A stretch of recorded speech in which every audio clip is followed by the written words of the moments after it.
Debout Congolais, unis par le sang, unis dans l'effort pour l'un.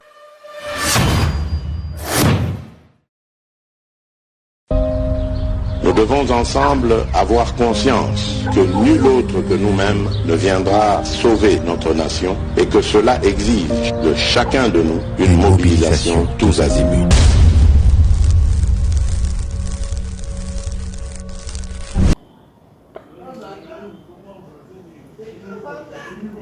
Trois, deux, un. Oui, madame, na itandona bino ba éclairé et longo na émission Debout Congolais na pesi bino matondo mingi pona boponi fréquence na bino ba éclairé. Oui, madame, ete GCAM télévision et connecta ki ba problème.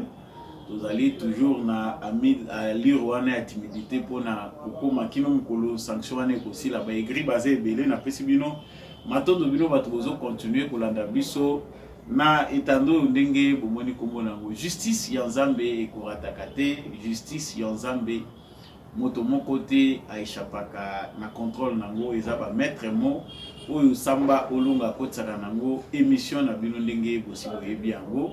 Merci na bino bato boza ko continuer koyeba ete likolo ya justice ya mokili ya Nzambe pe ezalaka soko zo sala mabe okanisi yo leki bato na makasi to pe ozali plus malin que les autres. Yeba yango ke likolo na yo moto azali tôt ou tard tu finiras par récolter les fruits de tes actes.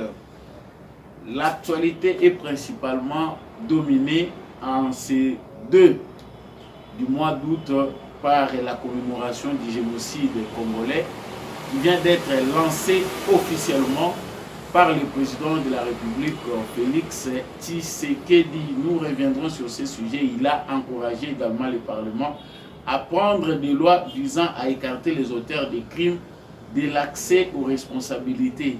La recette au Bazaraki, les arrêts pour permettre Bango autrefois assurer Bango l'impunité na Bango à travers la loi il y a ba ministère et kozala lisusu génocide congolais. C'est le plus grand génocide que le monde n'ait jamais connu. Na ba époque na biso to éviter ceux qui génocide a ici Salema na Mokili. Mais en tout cas, à travers Bauter Nabatebele, Zali, génocide Yamounene, que le monde n'a jamais connu. Nous allons revenir sur ces sujets. Tokolo Belapé également, manifestation Oyo et Salamina Goma, dispersée par la police, na pona kosenga de part ya MONUSCO, érection ya monument, ya Lumumba, na coin wana, il y a République démocratique du Congo, tout le sur départ il y a MONUSCO où ils ont réclamé. Ça fait des années. La population congolaise, nous parlerons évidemment de cette affaire de Gentilini Ngobila. 20 jours au cours des comptes, ils allaient consacrer na likambo Italie gestion ya Gentilini Ngobila août 2021. Kino sikasika awa tunikoloba ete losambo ya pasteur bitumba ya banganga ezali ko pousser République mobimba efongola miso na gestion ya ville ya Kinshasa to esengaki kaka kuswana ezala entre gouverneur de la ville de Kinshasa na président de l'assemblée provinciale pour ete biso to yeba vérité pona bakino nyonso kozola na ngai sujet na bino ya mwana important to za pe kozoni yango na bosukisi. Nous parlerons vraiment de cette façon-là de transformer la vie publique en histoire familiale. Nangambu na biso na mopanzi ya adversaire topé ennemi numéro 1 ya ba Congolais ezali Paul Kagame, président ya Rwanda. Ba aménagement ezali kosalema na ba point clé ya Rwanda. On voit Paul Kagame en train de mettre les membres de sa famille et notamment ses enfants. Ça présage quoi na makambo ezali ko salema na kati panaye. Nous allons en parler puis pour terminer pour le belapé likambo yo etali ba nomination et salami et pa na biso administrateur général ya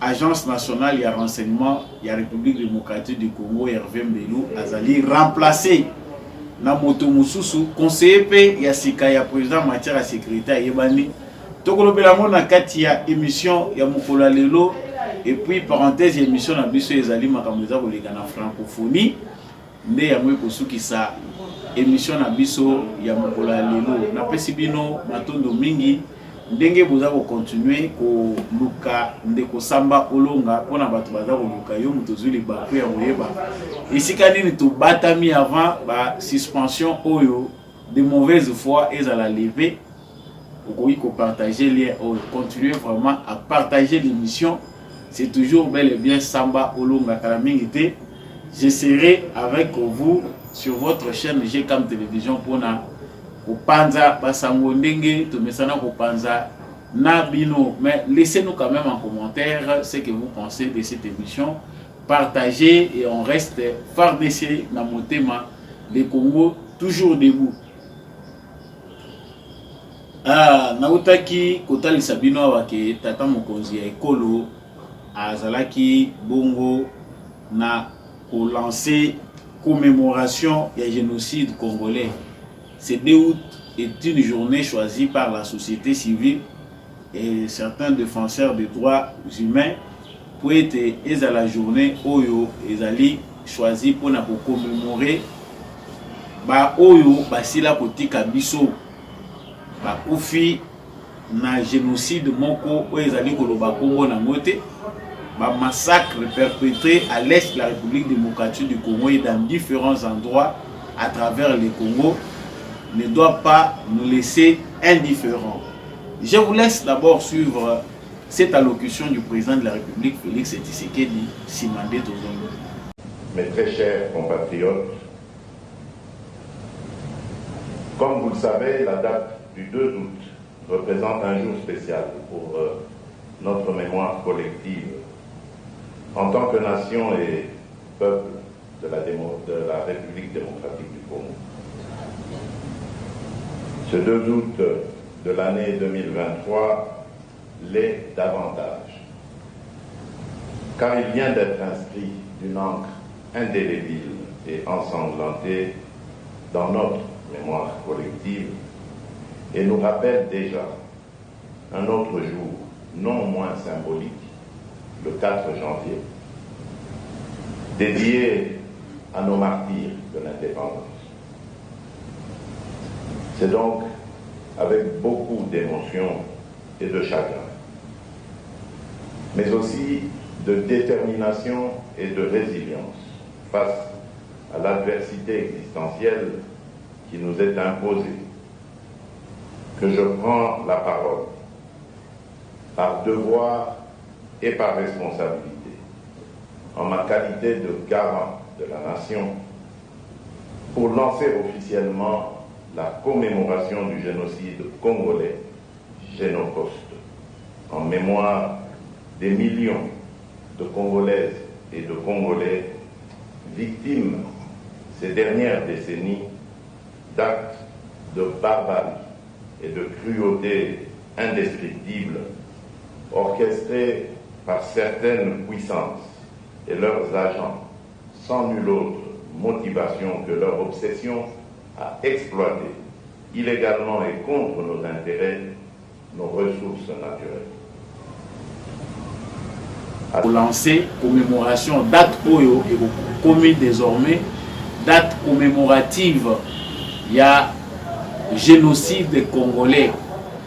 Génocide Oyo, jusque-là, ils allaient reconnu uniquement par les Congolais.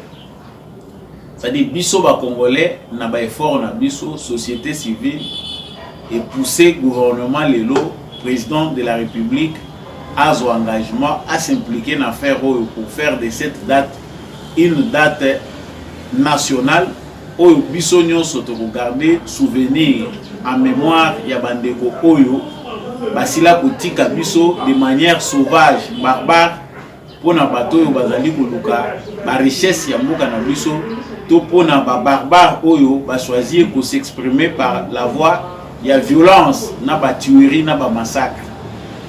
Tant que nous avons célébré, j'ai choisi ce sujet en avant parce que ça fait très mal que Congo ait continué à subir injustice internationale. Cette date choisie par nous passe inaperçue. Aucune mise en examen de la part de la communauté internationale, de la part des organismes internationaux des droits de l'homme, de la part du Conseil de sécurité des Nations Unies pour essayer de s'asseoir, parler sur ces massacres perpétrés que nous appelons nous aujourd'hui génocide parce qu'il y a plus de 10 millions, 12 millions, certains en parlent, de Congolais et voire même d'autres citoyens rwandais ou tout qui ont perdu leur vie dans ces massacres. Bato bakufa wana baza banyamate baza bato. Mais tout avons mona baza ko commémorer l'Holocauste ya ba juif. Les États-Unis azali kopé sa attention makasi kuna. France aza kopé sa attention makasi. Tous les États, les principaux États du monde, ba État oyo bazali puissant, bazali kopé sa importance na ba massacre wana esalema kala. Mais ce qui vient de se passer, des populations entières sont décimées à l'est de la République démocratique du Congo et même au centre, dans les Kasaï, personne n'en parle. Personne n'en parle parce que biso moko ba Congolais, la nature na biso toza négligent. Nous ne faisons pas d'efforts, assez d'efforts pour que le monde entier sente que quelque part, nous allons vraiment au-delà, il y a ces intolérables. Si on célèbre, si le Rwanda parle aujourd'hui génocide, massacré, ça n'atteint même pas les 1 million de personnes. Mais au Congo, les génocides oubliés dont on ne parle pas passent inaperçus même aux yeux des Congolais que nous sommes. Pour certains, il a fallu d'abord attendre que, parce que le génocide dans les eaux continue. Il y a encore des populations qui continuent à être tuées au moment où on parle dans certains villages, dans certaines régions de l'Est de la République démocratique du Congo, les massacres continuent. Et il y a même des récents massacres. La pensée peut-être, il y a président de la République dès le départ, Ezalaki, que pour tout vendre, tout se focaliser, tout banda commémorer, souvenir, il faut tout ça là même fort, tout mettre fin à l'hémorragie, tout arrêter en haut. Et puis tout ça là, cérémonie moko oyo et pour mettre fin à haut.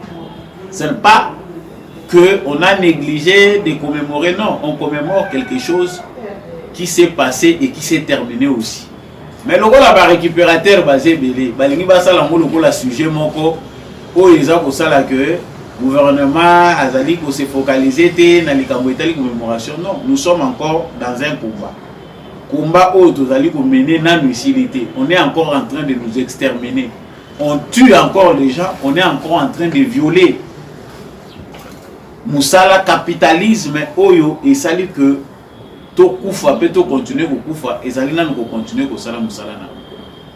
Mais le président de la République a choisi d'adopter cette journée. Mais nous Congolais exigeons aussi que monument, parce que le président de la République a sali on dingo bozo mona ba photo.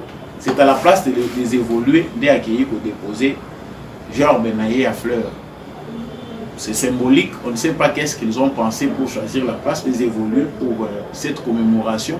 Mais il est important qu'on ait un monument historique où il peut permettre à la point focal et si qu'il y a lieu de rassemblement chaque fois que tu vas commémorer le génocide.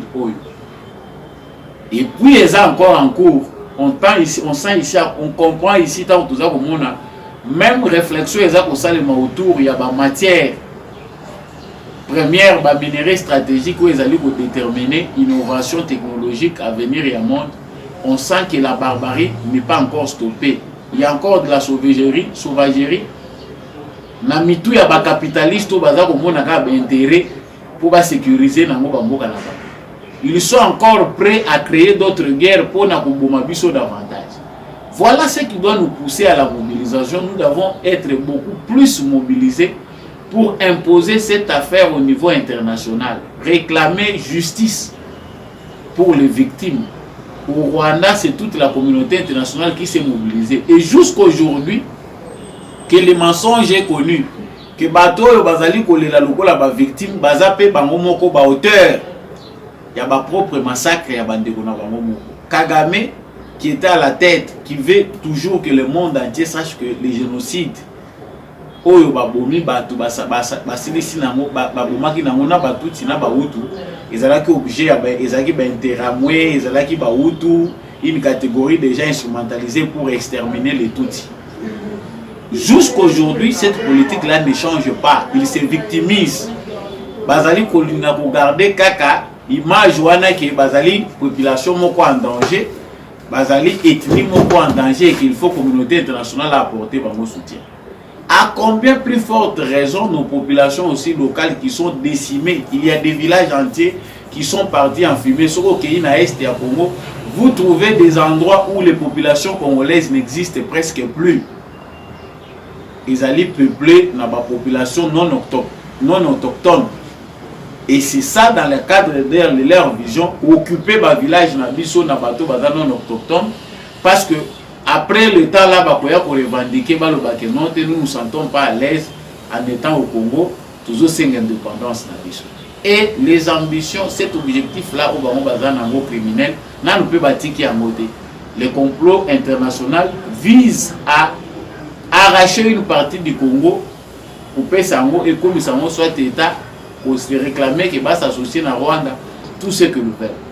Chers frères congolais, vous qui suivez ces messages, vous qui êtes donné de l'intérêt à ce qui se passe au pays, que le massacre est fait ici là, il faut garder souvenir il est impérieux que tout se mobilise, qu'il y ait un mémorial, qu'il y ait un endroit précis où nos victimes, parce que dans un endroit clairement il faut que le massacre cesse. Pour que ça devienne sérieux. Nakamisi ya monde est important pour le président de la République à qui la commémoration. L'actualité peut ami balezo qui est toujours dans le sens ça vibre. Na Goma, ba manifestant, ba marcha qui est bilé pour na négocier na sous départ ya MONUSCO. Bien que la discussion est en cours, tout le monde qui assise de salama qui entre les délégués à MONUSCO dans le gouvernement congolais pour les retraits progressifs. Retrait Oyo, tango président de la République, après différentes manifestations, et Salama Kimboule et les Kaki, Oyo Kazonaki, une trentaine de morts côté congolais.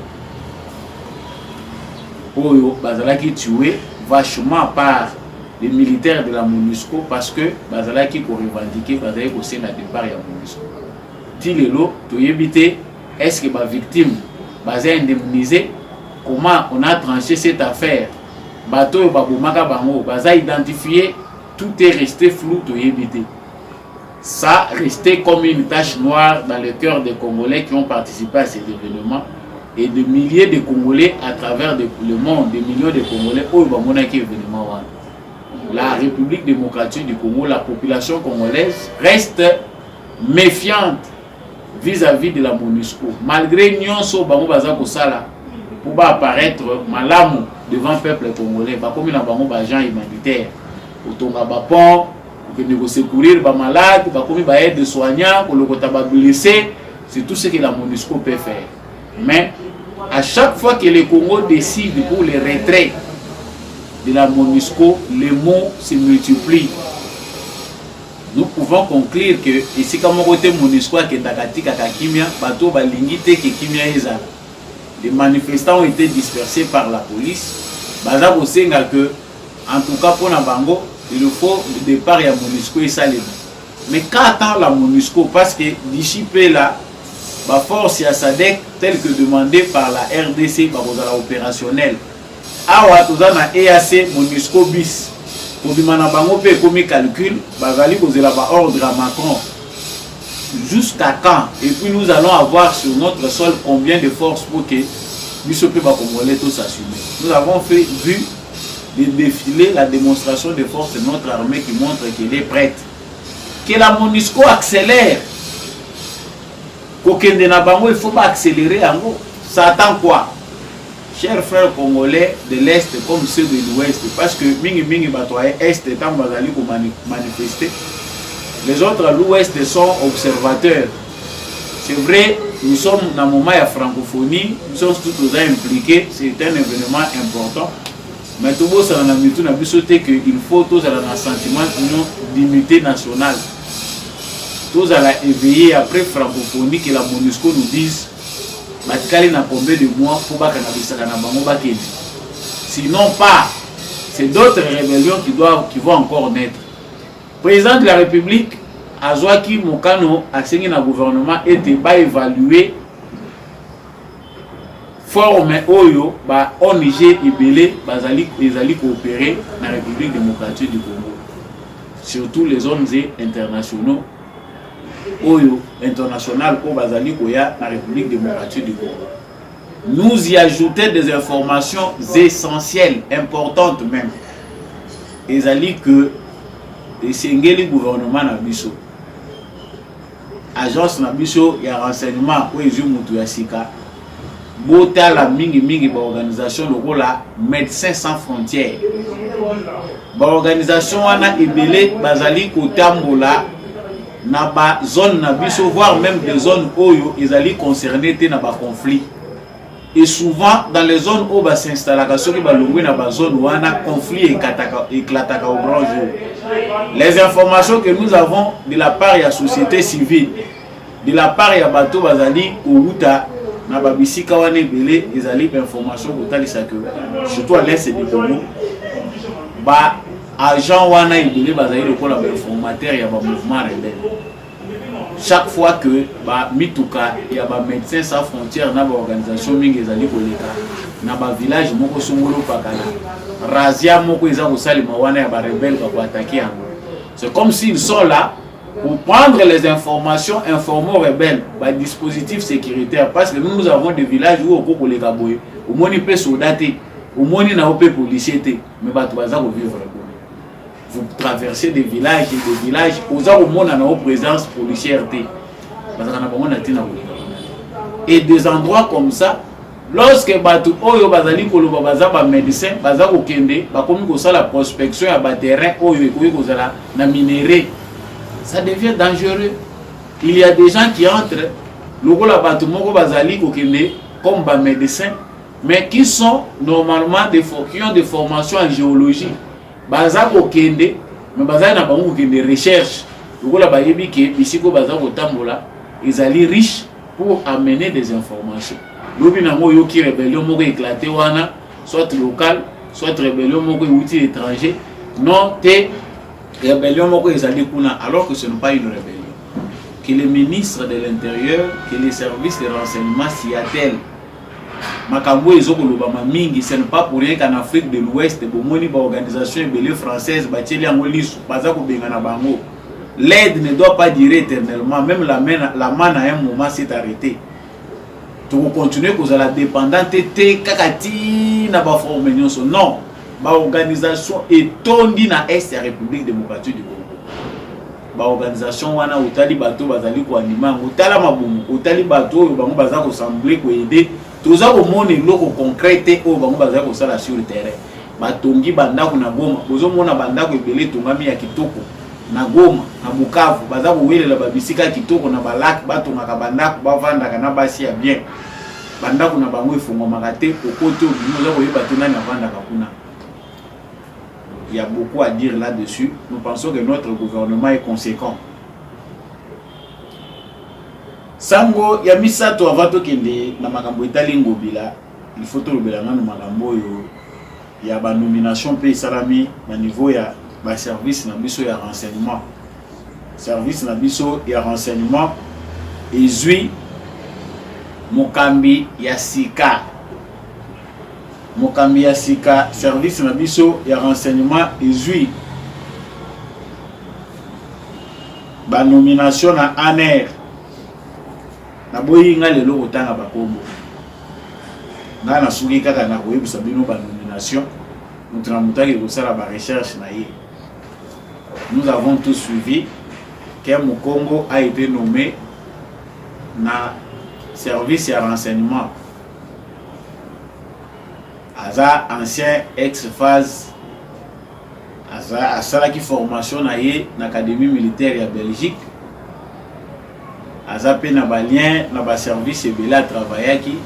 Enfin aussi, il a été selon certaines langues, Azaki peut ex-conseiller, il y a Etienne Tshisekedi en matière de sécurité. Il a vécu en exil à un moment. Yewalanda a nommé à la tête de l'Agence nationale des renseignements. Agence Nabiso et renseignement et je mutu ya sika balongoli Hervé Mbelu makambo ya renseignement ba komandaka yango te totikeli bango moko ba potana nango pour biso na Congo munoko eza polele kolobela makambo nyonso. C'est que nous attendons de ces nominations. C'est un travail sérieux na Congo. Ba agent na biso ya renseignement toza komona oyo ba s'afficha na oyo baza non affiché musala na bango eza ko se penser. Parce que biloko mosusu biso bato tozali ko travailler na domaine wana te tozali ko mona toza ko mituna est-ce que ba service na biso emona kango to te renseignement ezali su ya mboka na ba domaine nyonso ezali. Nos renseignements ont été affaiblis au profit des renseignements privés propres à monsieur Joseph Kabila pour son régime.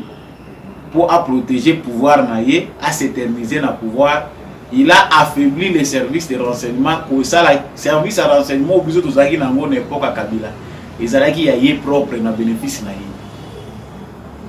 Quand il a fallu Tshisekedi dans le pouvoir, c'est vrai, il a humanisé nos services de renseignement parce que tout ça, ici, comme on était bakanga mutunane, boyoki keo, aza porté disparu, babomaki.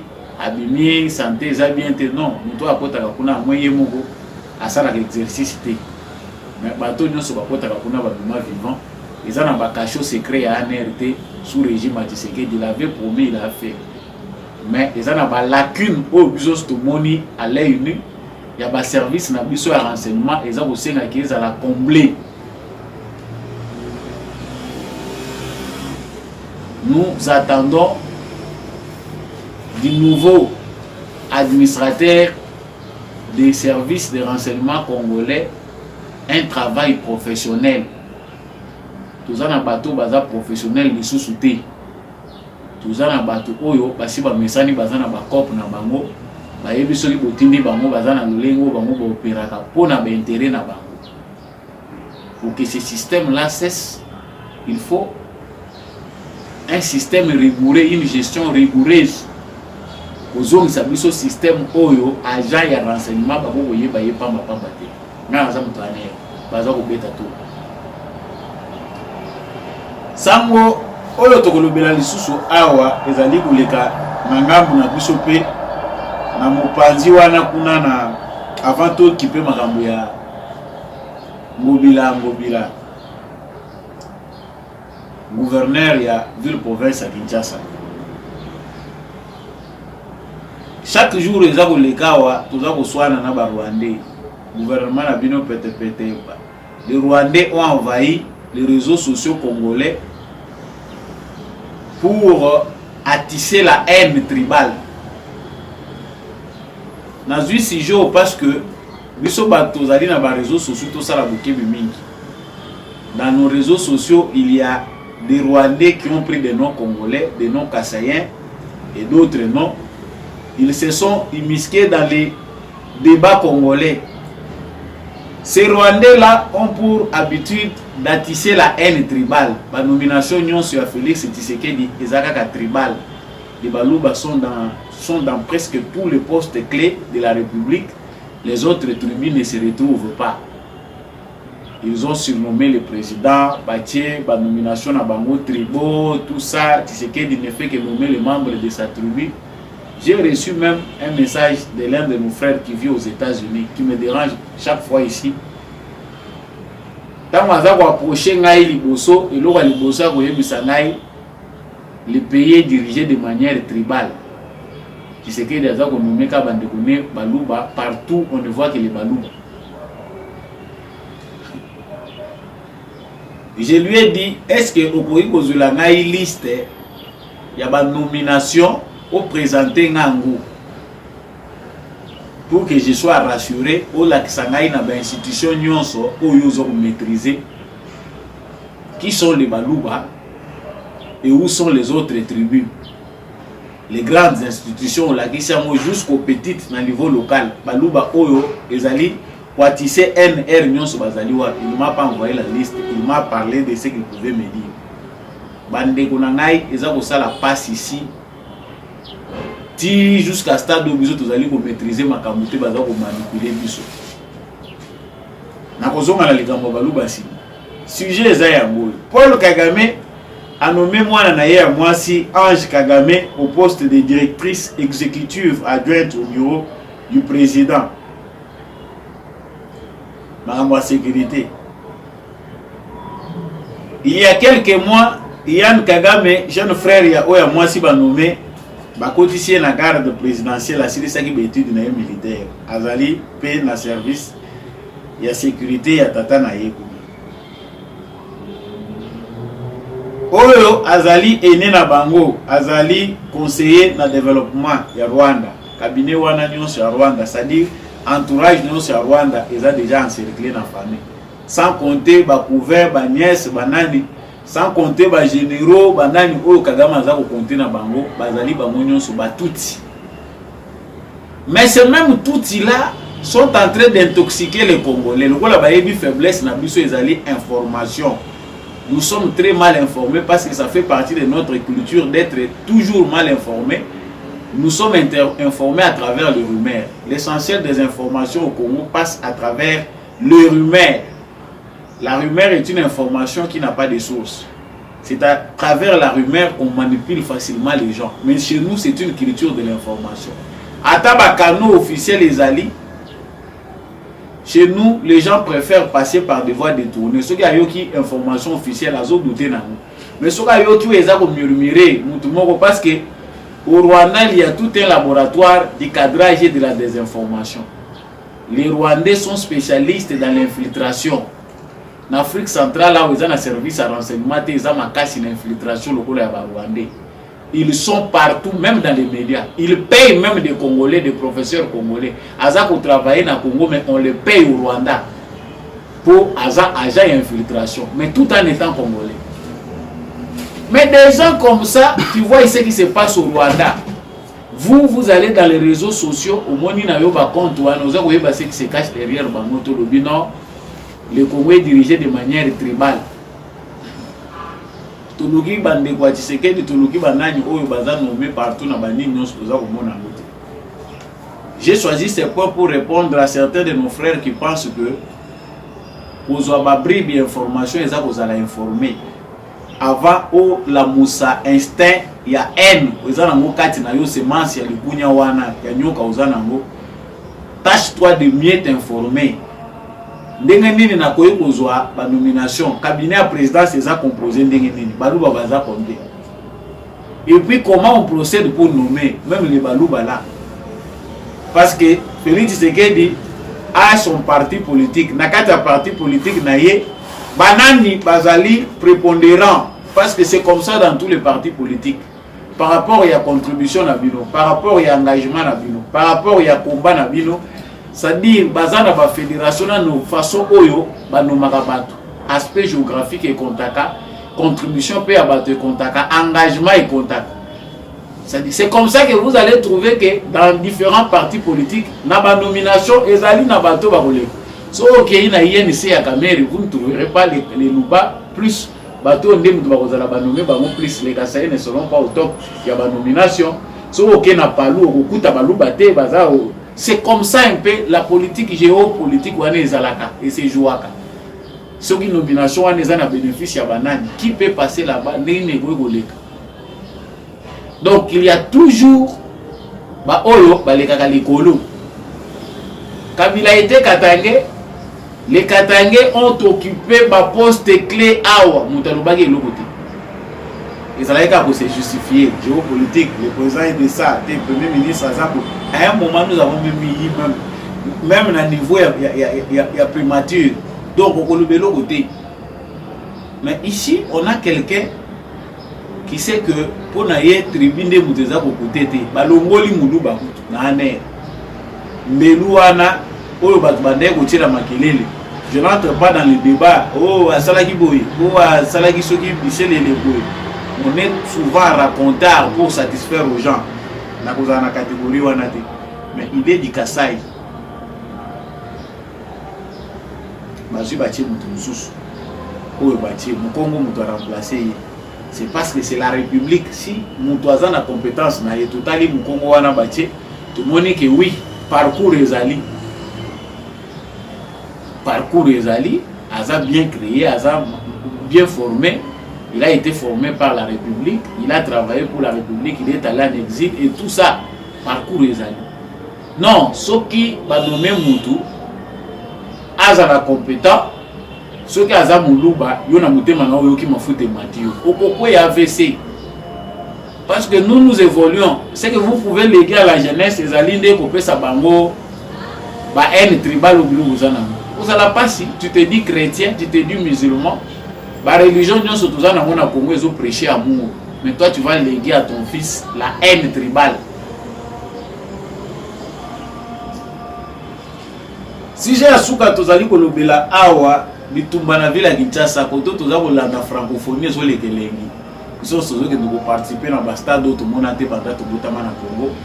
Ils ont été mais na gouvernorat ville à Kinshasa ba cauchemar exemple. 20 jours pendant 20 jours Cour des comptes à Kosala audit na ye ya gestion ya Ngobila. Depuis 2021 kino lelo Kimbuta ya André Kimbuta mutatikela kabiso bafulu azalaka so balingi basala ye odiboye alimwe alobi aza malade gouverneur oyo a dirigé Kinshasa ti asilisi ndenga ke iboye Kimbuta basali ko sala audité batikali ko audité yete soki kaka balobi o il faut balandela makamwa Kimbuta limwe ya komona na te tama kozonga dossier sili Ali Rwanda ya ngope to bandi ko kende to mona ki tozo kende na ngona Ngobila awa. C'est comme si Kinshasa IGF to Cour de compte ko toucher ngote. Na ba province soka au gouverneur détournement awa na Kinshasa ba député ba lobakate. Les députés et assemblée provinciale à Kinshasa pour na bango tout va bien Ngobila c'est le meilleur dirigeant. Ba réalisation etikana ko sala maté sala misu Ngobila. C'est pas sous de Ngobila. Impulsion à Félix Tshisekedi. Même s'il y a des bonnes réalisations, est-ce que cela peut empêcher le contrôle? Tomoni bitumba wa ya bangangana ba pasteur. Pasteur Godem pour le président assemblée provinciale a levé kaka option lobby, tout en a besoin tout le monde a clair. Contrôle et salima. Toye bandenge nini misolo exagéré. Bitumba bandi wana. Ba bandi kopotana jusqu'à tel point que au début, tout le monde a clair, c'est Godem pour pouvoir mettre de côté Assemblée provinciale, mais gestion, à gérer bien tes imputations dommageables. Bande qu'on a vu sur l'Assemblée provinciale, il y a Kinshasa, baza ba profiteur.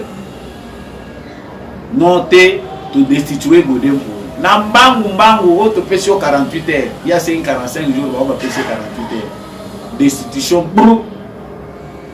Godem pour épée qu'on a qui a le viva pasteur bino bozo vanda biso pe toza na kati soki bolali ici li ba respecter biso sous ba pasteur ba pasteur ba sali déclaration ba lobi soki bo yo kité bo respecter ba norme té boya kambamu awa kuna biso boya ko sala ba campagne d'église na biso eza ko zela cour d'appel et réhabilité Godem pour ba lobi procédure les acquis respecter té to ki kimia l'Assemblée provinciale, comme ça, on ne jamais à Bozonga Wate. Les lots Toyoki, Cour des comptes à lobby, désormais 20 jours.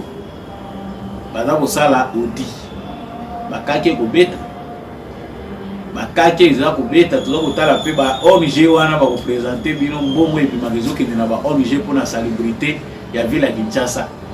Ba fonctionnaire à ville à Kinshasa baza impayé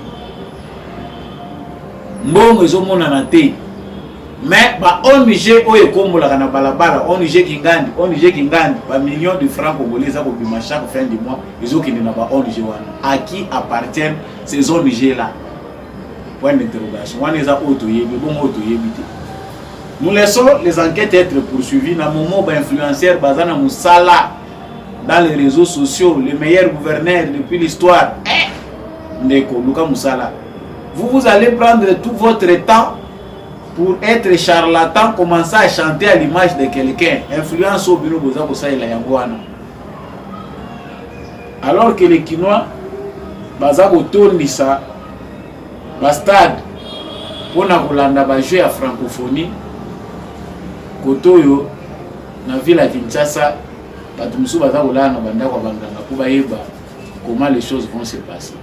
Et puis pour terminer par rapport à Makambo francophonie, il se dit que le président Félix Tshisekedi a vraiment l'écolo.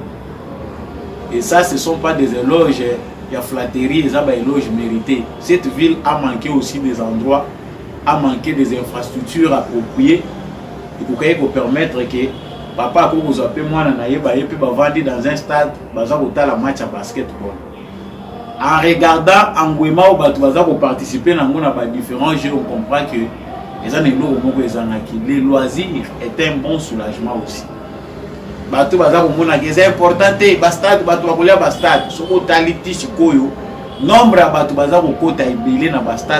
de différents sites. Il faut faire réfléchir au ministère de la sport, de la culture, de la jeunesse, qu'il faut qu'on multiplie les initiatives à travers toute la République. À Kinshasa, dans 24 communes, il faut que un centre culturel, même Yamike, d'ici ils ont permettre que Bano Bazali na moi talent ya basket, judo, karaté et que diminuer Kuluna. Tant ils ont occupé na kanisi que ils attendent beaucoup malamu pour le gouvernement na biso à observer comment améliorer la qualité de gouvernance. Cette jeunesse peut être mieux encadrée. Les talents, ils ont comme le talent et comme il y a machette, il y a Kuluna, et qu'on encadrer dans différents endroits basali. L'investissement, pour que ces jeunes gens-là soient mieux encadrés. Ils allaient pour le secteur où ils ont la mission. Donc, on a besoin ici, dans l'ancien message de la ministre de la tourisme, on a voyé que tu échoué. Tourisme na biso ezalaki kaka na lancement ya jeu à francophonie bamoni ndenge nini to présentaki ville ya Kinshasa na Congo, mais dans les différents sites na bartères principaux on devait avoir ba fiche pour ezali ko vendre image ya mboka na biso, ba site touristique na biso, faune na flore na biso zéro. Ce peut pas dire que la bombe na lobi na ngaka pour et comment les alliés dans le cadre à côté de la ministre mais les alliés dans le cadre à éveiller vigilance citoyenne pour être bonne gouvernance et ça là émission na biso mukola lelo et sili et comme na suka ngai na bino to komona na émission prochaine na pesi matondo l'équipe technique toujours ya bisimi à chaque oyo et accompagner qui n'a pas été émission et comme la bino na rappeler bato nyonso boza ko luka ngai que en tout cas, tous qui suspendu pour une semaine. Il y a un sur la G-Cam télévision, les anciennes vidéos, pour mais une nouvelle vidéo, c'était pendant une semaine pour des raisons où nous sommes maîtriser. Il n'y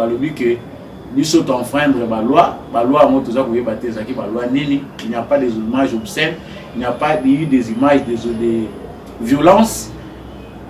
Ça reste encore à voir. Nous allons toujours ensemble pour continuer ensemble. Matondo mingi n'apporte Gérard Kabea, Matondo mingi, Jean-Louis Timbala, l'homme de la vérité des urnes. Merci beaucoup à maman Bilonda, papa Boniface Mpunga, merci à papa Freddy Ngwama Dilebo et tous ceux qui nous soutiennent de près ou de loin. Naï na pesibino kaka Matondo, na bomoko, na bolingo, nebo kanabiso, et koyeba kokende liboso. Au revoir.